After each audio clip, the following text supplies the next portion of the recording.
Yo fam, big news just dropped. Solana's ETF is making major moves, with 3 massive catalysts about to hit. Better check this out ASAP.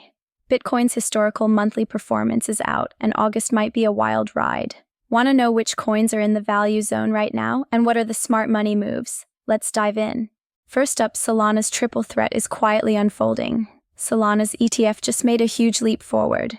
The SEC dropped the whole "it's a security" thing in their latest docs. The crypto world's taking this as a green light for their ETF early next year.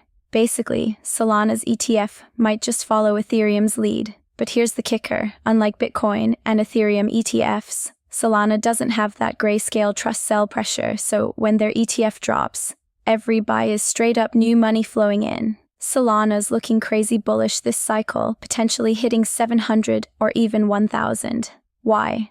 Because most of its stats are already neck and neck with Ethereum's, but its market cap's only 20% of Ethereum's. Tons of room to grow, right? All this change is coming from the US election pressure. SEC not only surprised everyone by greenlighting the Ethereum ETF, but Trump's out here saying he'll fire Gensler if he wins. No wonder the SEC's sweating. Solana's ETF isn't just hype, but it all hinges on Trump winning. His poll numbers are still leading, but let's not get too hyped. According to 87 research firms, Trump's lead has shrunk to 1.5%. So yeah, things could still flip. But let's get back to now. It's August, and Solana's got another catalyst coming up. The Solana conference is hitting Singapore on September 20th.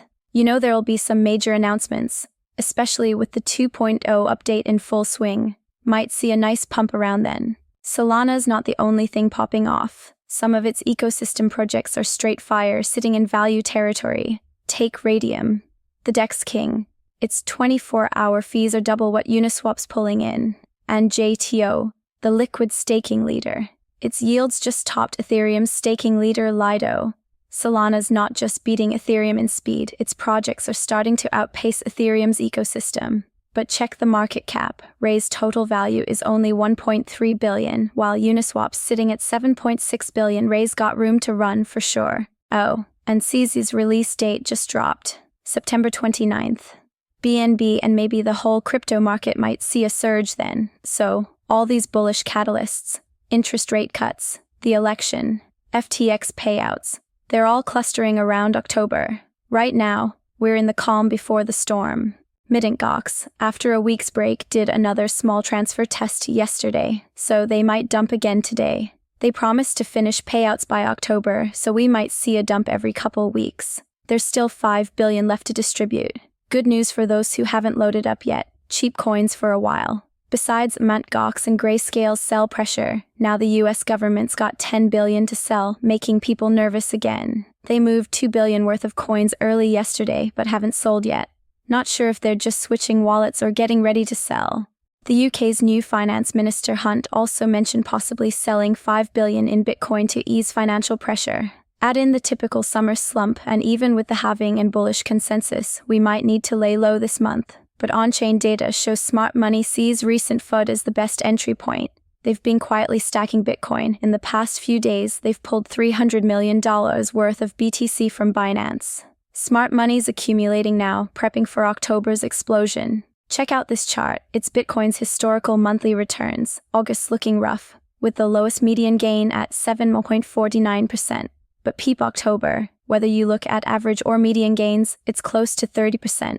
November is even crazier, with an average pump of 46%. So let's chill for now, maybe play some short-term moves, and gear up for the bull run. Whether it's sudden on-chain data or entry points for different coins, I'm updating our members daily so they can plan ahead. If you haven't joined yet, maybe check it out. In crypto, timing is everything, right? Alright, let's keep going. Big stuff's happening in the crypto world tonight. The Fed's interest rate meeting at 2 a.m., with Powell's press conference at 2:30 a.m. Both crypto and stocks are gonna see some action tonight. I'm thinking it's gonna be bullish. Powell might soften his tone, prepping for that first rate cut in September. So keep an eye out tonight. This week's other big event is the US July unemployment and job data dropping at 8:30 p.m. Friday. The unemployment rate was 4.1% before, and the market expects it to stay the same. But people are optimistic about the job numbers. The previous figure was 206,000. but the market's expecting 175,000. Shows people are hoping the job market's cooling off, which could help control inflation. But here's the thing. If the job numbers are way below expectations, like 120,000 or something, it might actually freak the market out. People might start worrying about a depression or financial crisis. So this data's super sensitive. A small miss below expectations is good news, but too big a miss? That's when we've got problems, so don't forget to check out the numbers when they drop on Friday. That's all for today's show. Hit that subscribe button. Also, join our Telegram group for first-hand trade signal and research.